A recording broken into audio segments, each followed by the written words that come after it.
So, you want to be a Nigerian politician, riding around in one of your 15 SUVs, enjoying the fruits of all of our labors and running several foreign bank accounts. Here are the steps that you need to take to achieve maximum flex with minimum efforts. I'm Layla Johnson-Salami, and you are now watching Politea.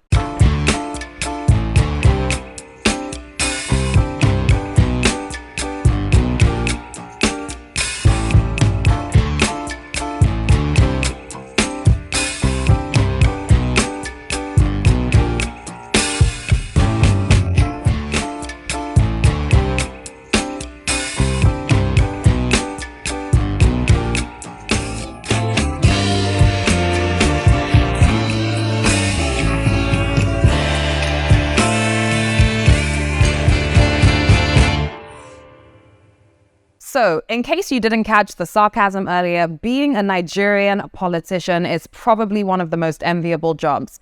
As a very corrupt country, you can imagine the allure, power, access. Yeah, but getting that job is not easy at all. Number one, you've got to have your qualifications, we hope. You see those politicians, right, that win their party primaries and then INEC disqualifies them because they don't have the right qualifications?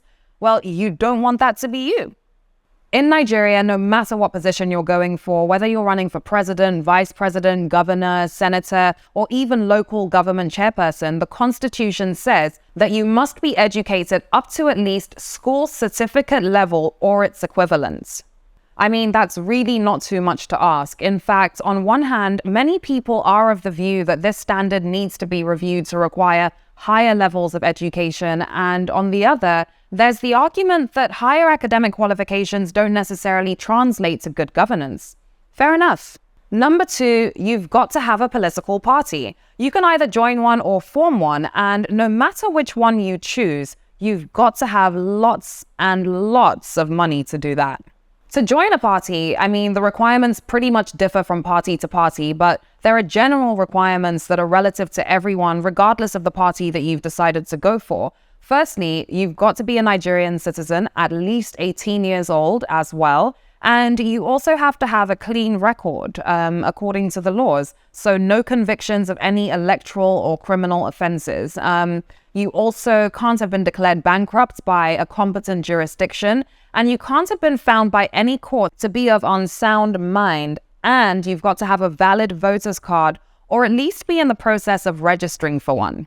It's interesting because all of these laws and guidelines exist, but I can think of several politicians that do not meet these basic requirements to begin with, but hey. To start a party, though, you've got to apply through the Independent National Electoral Commission, INEC. That's the body that oversees everything to do with the elections. The application fee for this is 1 million naira, and this money is non-refundable, so it's not going back into your pocket.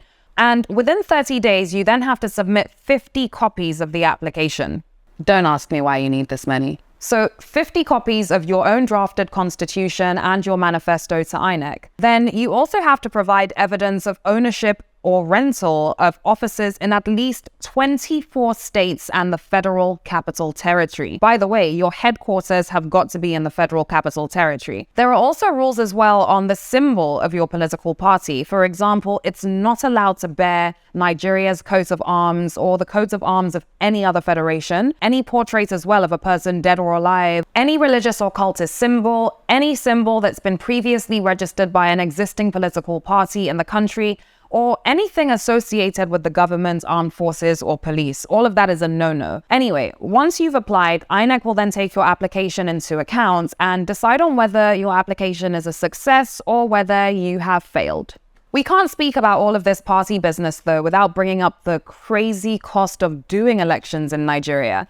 In 2011, according to INEC, about 123 billion naira was spent on elections. Yeah. In 2015, 109 billion naira was said to have been spent, and this figure rose to 189 billion in 2019. But it gets even more expensive because 2023 is set to be Nigeria's most expensive elections on record. INEC have forecasted over 300 billion naira. How can the cost of elections in a country where people cannot feed themselves be this high? I'm sorry, but it's actually quite scary. Number 3, you've got to meet your party's requirements. And again, lots of money comes into play here. But before we talk about money, how old do you have to be to run for office? Well, the Not Too Young to Run bill was passed by the Nigerian National Assembly in 2017 and signed into law by President Buhari in 2018. This bill has effectively reduced the minimum age for participation across various political offices. Not for the presidency and the governor's office, though. That age hasn't changed. You've still got to be 40 years old to run for president and 35 years old to run for governor. The State House of Assembly age hasn't changed either, actually. You still have to be 30 years old if you want to run for your State House of Assembly. But you can now run for Senate at 30 years old compared to 35 years old before. And the House of Representatives you can run for at 25 years old compared to 30 years prior to 2018. So for the Senate and the House of Reps, the age has gone down. The age limit has gone down by 5 years. The Electoral Act was amended in 2022 and has increased the spending limit for presidential candidates from 1 billion naira to 5 billion naira. That's a whole 400% increase. Yeah. Reason being, no one adhered to the previous laws. I mean, why give in to reckless spending and increase the limit when you can just hold candidates to account for going over the limit? This is like gymnastics in my head because it should be straightforward, but apparently it's not straightforward. Anyway, senatorial candidates can now spend up to 100 million. That's a 150% increase from the 40 million that was the cap before. House of Representatives candidates can now spend up to 70 million naira, a 133% increase from the old 30 million naira. And State House of Assembly candidates can now churn out 30 million naira, which is a 200% increase from the previous 10 million naira. This is pretty much the issue with money bag politics and why elections seem to go in favor of whoever spends the most. Cash is essentially king. Number 4. Who's your daddy? More specifically, where is your godfather? These are very important questions to ask in the Nigerian polity. And not the godfather that was at your christening, the one in the polity. Where's that one?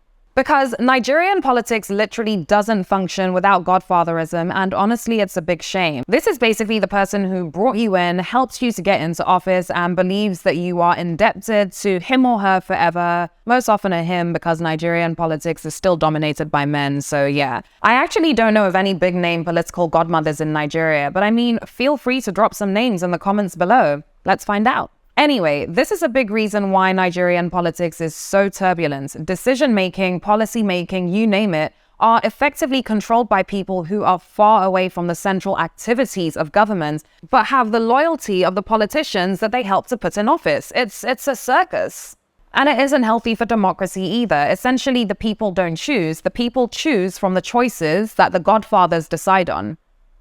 You get me? Anyway, you do need a political godparent, and that's one thing that has got to change in Nigerian politics. But it gets deeper than godfatherism, and now I need some tea.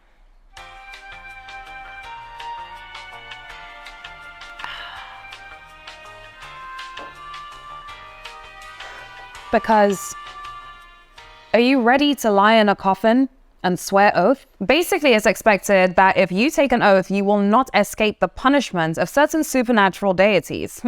Now, I mean, I've never witnessed this for myself, and I really never want to witness this for myself, but there are several reports of oath-taking involving visits to shrines, and it's all just really secret. And I'm sure you were thinking, like, what on earth? Like, why? Honestly, politics is just dirty business, guys. It's just dirty business. And politicians fear these deities that they're oathing to. So what daddy says basically goes. There was a rumored case in 2006, apparently, where the chairman of the board of the Niger Delta Commission paid 800 million naira, or $5.1 million at the time, to a witch doctor to assist him in strengthening his position as the chairman of the board. That's your money, yo. That's your money that's gone to a witch doctor. Now, I don't know about you, but it's personally just not a life that I'm cut out for at all, which is quite funny because I remember when I was 16 years old and, should I reveal this? Okay, yeah, my Twitter bio literally said future president of Nigeria. LOL. If only I knew what I know now. But nah, I kid. Honestly, we do just need really good people in politics. And that's why, as cutthroat as it seems, if good and trustworthy people don't run for office, then how on earth are we going to clear out the rot in the system? So yeah, this is what it currently takes to be a Nigerian politician. But this is exactly what we need to change by electing the right leaders into office. So seriously, and I am begging you now, vote wisely.